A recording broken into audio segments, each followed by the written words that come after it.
Hello, preachers. I'm Sarah Holler, mentor with Backstory Preaching, with week 3 of Preach Come What May.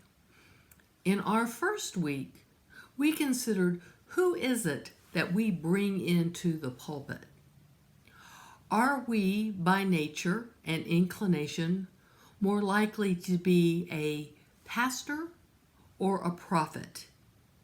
Do we feel more comfortable comforting others, or are we impassioned by stirring up the body over injustices? Who is it that we bring into the pulpit? In week 2, we considered who are those in our pews. What has gone on in their life in the week before? What are they bringing into the space Sunday morning? What are they hoping to hear, longing to hear? What do they for sure not want to hear?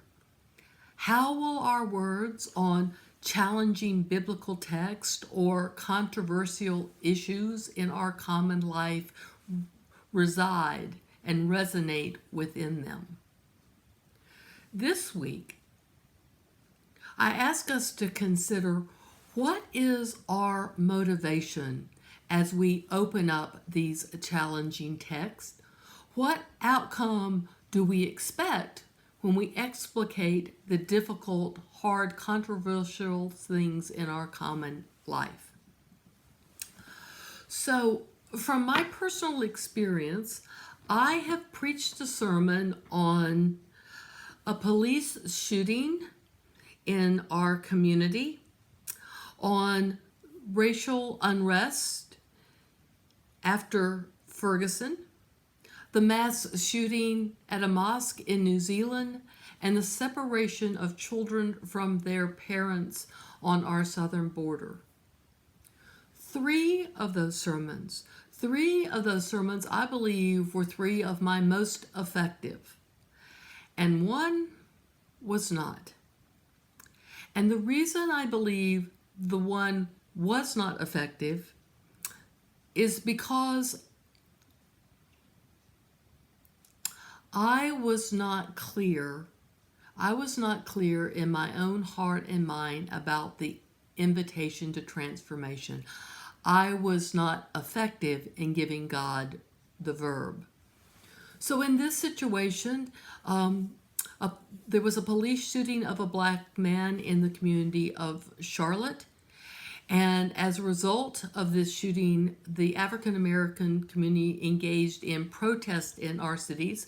These protests were reported out as riots, but in truth, very little damage was done. But it did create anxiety and fear within our community.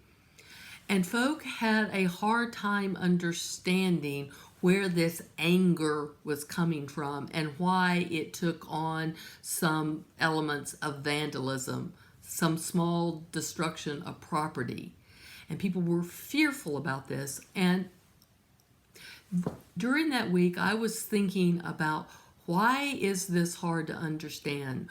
What does it mean when people feel like they have not had a voice for a really long time and nothing seems to be changing, and they feel like they have to escalate, find some new way of articulating their frustration and their fear and their sense of injustice in order to be heard?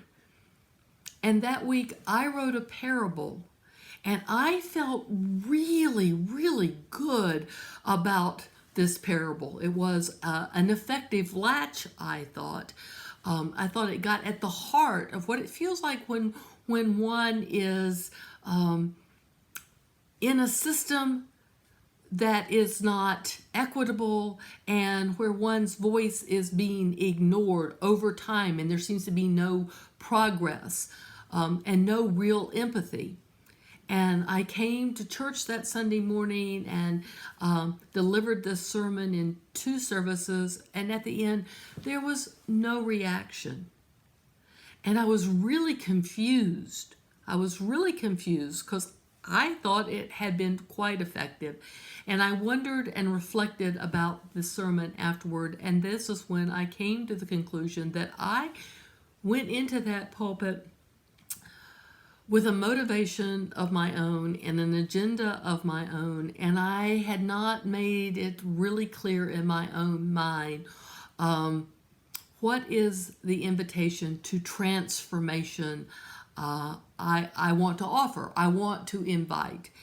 Nor was I really clear on giving God the verb. And I think when we are opening up challenging biblical texts and when we are addressing hard, difficult, controversial issues within our common life, it is especially important for us to be clear about this invitation to transformation and about giving God the verb and checking, being really clear about our own egos and our own motivation.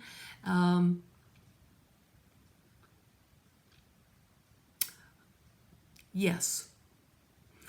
So this week, I'm inviting you to reflect on how is it that we assess whether or not what our own internal motivations might be when we are preaching challenging text and controversial things, and how do we check those internal motivations and our outcomes, and what's our prayer? What's our prayer in preparing to preach come what may? So, dear hearts, blessings on your reflections this week. Thank you.